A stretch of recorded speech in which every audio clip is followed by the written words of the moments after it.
তো বন্ধুরা দেখো, সকালবেলা বসে পড়লাম টিফিন করতে। টিফিন বলতে চা, রচা বানিয়েছি দেখতেই পাচ্ছ, আর সাথে রয়েছে বনরুটি। তো দেখো এখন টিফিন করে নিই, চলো তোমাদের সঙ্গে আবার চা খেলাম। তো বাসি কাজটা সেরে বাজারে চলে গেছিলাম। তো তখন বাজে 8টা, বাসি কাজ সেরে বাজারে যাচ্ছি। তো বাজার থেকে এসে জামা কাপড় চেঞ্জ করে মেয়েকে বললাম একটু চা বানা।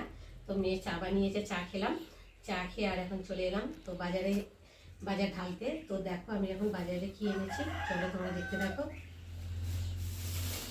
দেখো প্রথমে তোমাদেরকেই দেখাই কুমড়োটা খুব প্রিয় জিনিস আমার, দেখতে পাচ্ছ কুমড়ো ভাজা খেতে ভীষণ ভালো লাগে, তরকারির থেকে ভাজাটা বেশি ভালো লাগে। আর মিশেছি দেখো বটবটি, দেখো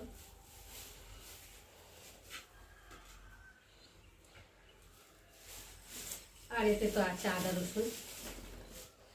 তোমাদের সঙ্গে সব কিছুই শেয়ার করি, তোমাদেরকে নিজের ভাবি বলেই তাই সব কিছুই শেয়ার করি। তো দেখো আদা রসুনটা এনেছি,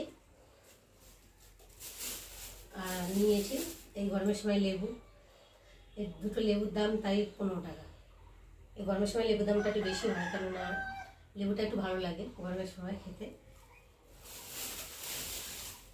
আর এতে নিয়েছি দেখো বেগুন এনেছি, একটা বেগুন নিয়েছি, নিম বেগুন করবো আজকে বলে তার জন্যে। আর এখানটায় রয়েছে দেখো শসা, টমেটো।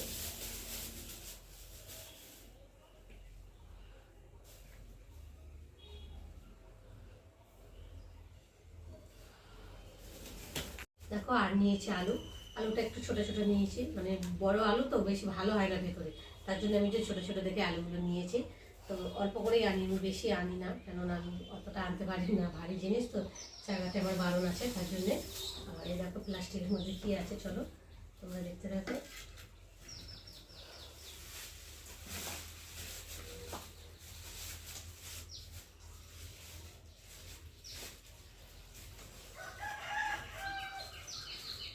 দেখো অল্প করে চিকেন নিয়ে এসেছি।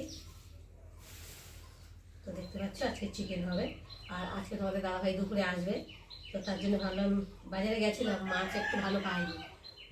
আচ্ছা এই গরমের সময় তো এখন মাছটা ভালো ওঠে না, তো তার জন্য ভাবলাম তাহলে একটু মাংস নিয়ে নিই। তো দেখো একটু মাংস নিয়েছি, মাংসটা একটু হালকা করে মশলা দিয়ে রান্না করবো, কেননা এই গরম পড়েছে তো বেশি রিস্ক খাবার খাওয়াও ভালো না, তার জন্য অল্প মশলা দিয়ে রান্না করবো। দেখো বাচ্চা দেখি আর রান্নায় চলে এলাম। তো দেখো ভাত হচ্ছে, আর এদিকে কোটা বাচ্চা করে নিয়েছি। তো দেখো প্রথমে বেগুন ছোটো ছোটো করে নিয়েছি, নিম বেগুন করব। তো দেখতে পাচ্ছ নিম পাতা ধুয়ে ভালো করে বেছে টেছে নিয়ে এসেছি। আর চিকেন হবে, চিকেনটাকে ভালো করে মশলা টশলা মাখিয়ে রেখে দিয়েছি। আর এখানে আলু কেটে নিয়েছি, মাংসের আলু। আর এখানে মশলা করে নিয়েছি, আদা রসুন বাটা, আর পেঁয়াজ কুচিয়ে নিয়েছি, টমেটো আর জিরে ফিরে দিয়ে তো মাংসটাকে ভালো করে মাখিয়ে রেখে দিয়েছি, লঙ্কা দিয়ে, দেখতে পাচ্ছ। তো চলো আমি এখন রান্না করে নিই, আবার তোমাদের সঙ্গে। আমার রান্না হয়ে গেছে, আর চলে এলাম বটবটির ভর্তা বানাবার জন্যে। তো ভর্তাও বলতে পারো বা বাটাও বলতে পারো। তো যাই হোক আমি এখন 250 গ্রাম নিয়েছি, দেখতেই পাচ্ছ বটবটি, কুচি বটবটি একদম দেখতে পাচ্ছ নিয়েছি এই যে। তো চলো বটবটিগুলোকে এখন আমি কেটে নেবো ছোটো ছোটো করে।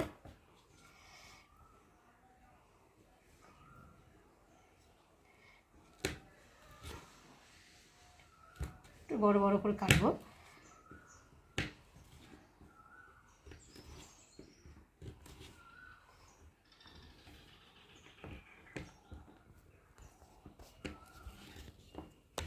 আর এইগুলোকে ফেলে দেবো, মুখগুলোকে একটু দেখো ছোটো ছোটো করে সবগুলোকে এইভাবে কেটে নেব। তো চলো কেটেগুলোকে ভালো করে ছোটো ছোটো করে কেটে আর ধুয়ে আনলাম। এনে আর এখন কড়াতে জল দেব।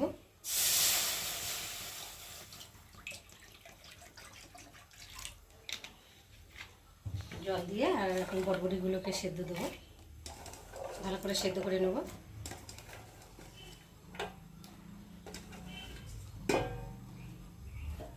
তো চলো ভালো করে, তো দেখো বটবটিগুলোকে সেদ্ধ হয়ে গেছে, দেখতে পাচ্ছ কালারটা কত চেঞ্জ হয়ে গেছে। আর এখন আমি তুলে নেবো এগুলোকে।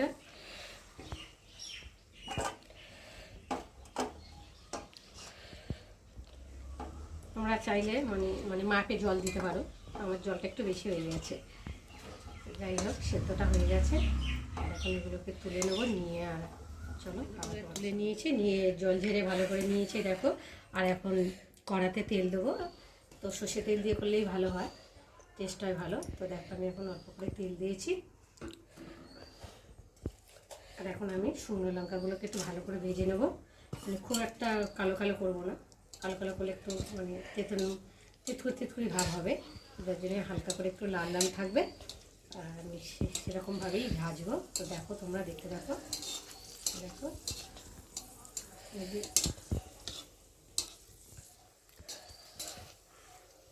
অনেকটাই ভাজা হয়ে গেছে দেখো।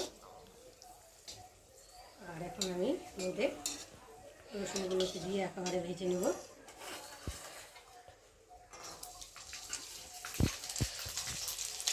চলো লঙ্কাটা তুলে নিই, রসুনটা একটু ভালো করে ভেজে নিই। রসুনটা আমি খুব মানে লাল লাল করবো না, বাদামি কালার মতো করবো না, তাই হালকা করে ভেজে নেব।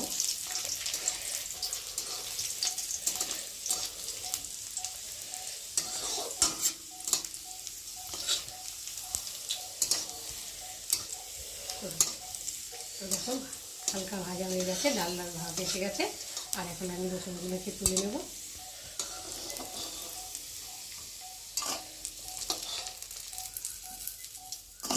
তো চলো এখন শিলে বাটতে যাবে নিয়েছি। আর এখন বটবটিগুলোকে ভালো করে বেটে নেব, অল্প অল্প করে বেটে নেব। তোমরা চাইলে মিক্সচারেও বেটে নিতে পারো। তো দেখো আমি শিলে বাটছি, তো শিলে বাটলে বাটাটা বেশ ভালো হয়। দেখো বাটার সাথে আর রসুনগুলো একসাথে বেটে নেব। আর দেখো লঙ্কা, শুকনো লঙ্কাটাও বেটে নেব, নাহলে শুকনো লঙ্কাটা নেতিয়ে গেলে আর বাটা যায় না ভালো, তার জন্য আগে বেটে নিচ্ছি। দেখো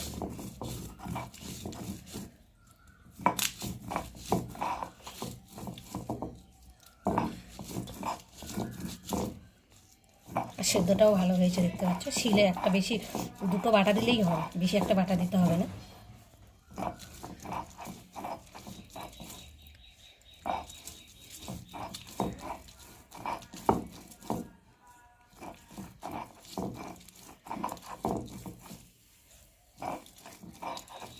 একটা বাটা দিয়েছি, তাই কতটাই মানে নিমিষ হয়ে গেছে দেখতেই পাচ্ছ। আর একটা বাটা দিয়ে তুলে নেব। তো দেখো আমি একটু ভালো করে বেটে নিচ্ছি।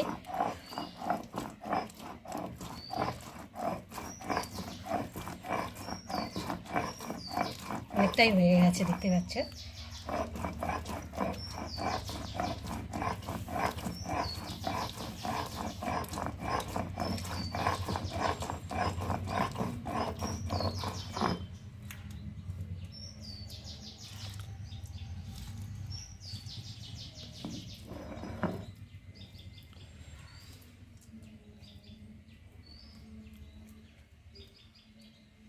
দেখো বাটা হয়ে গেছে। যে তেলে লঙ্কা রসুন ভেজে নিলাম, সেই তেলের মধ্যে আমি একটু পেঁয়াজ দিলাম কুচিয়ে। পেঁয়াজটা ভালো করে ভেজে নেব।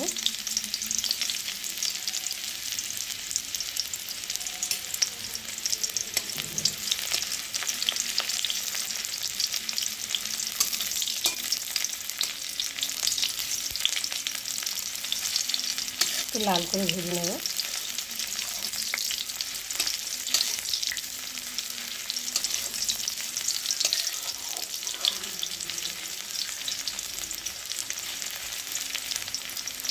আর রান্নাটা সর্ষে তেল দিয়ে করলেই ভালো হয়, কেননা টেস্ট হয় সর্ষে তেল দিয়ে। তো যাই হোক আমি পেঁয়াজটা ভালো করে ভেজে নেব। তো দেখতে পাচ্ছ একটু পেঁয়াজটা ভাজা হয়ে গেছে। আর এখন আমি এই যে বটবটি বাটাটাকে মধ্যে ঢেলে দেবো।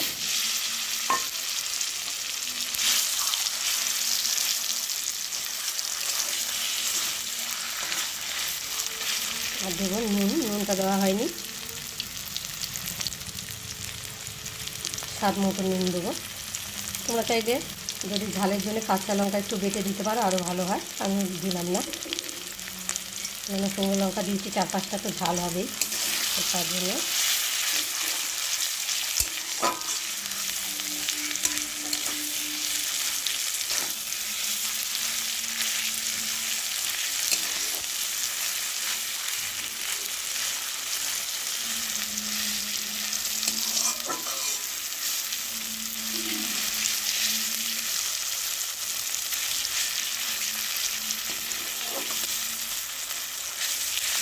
নাড়তে নাড়তে একটু শুকিয়ে যাবে, তখন লাগাবো। তো চলো তোমরা ততক্ষণ দেখতে থাকো। আর আমার সাথে থাকতে অনেকটা শুকিয়ে এসেছে দেখতে পাচ্ছে। আর এর মধ্যে অল্প করে একটু চিনি দেবো স্বাদের জন্যে। তো দেখো, তোমরা চাইলে দিতে পারো, আবার নাও দিতে পারো। তো আমি যেমন করি তেমন তোমাদের দেখাই। আর এইসব রান্নাগুলো আমার মা ঠাকুমা ওদের খাইতে শেখা। তো দেখো, চলো ভালো করে আবার নেড়ে দেবো। চিনি দিয়ে আর একটু ভালো করে নেড়ে নিলাম যাতে চিনিটার সাথে মিশে যায়। তো দেখো, আর এখন আমি নাড়িয়ে নেব।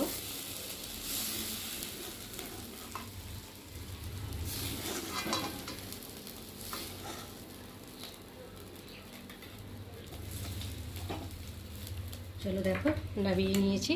তো কেমন লাগলো রেসিপিটা তোমরা অবশ্যই আমাকে জানাবে। তো চলো।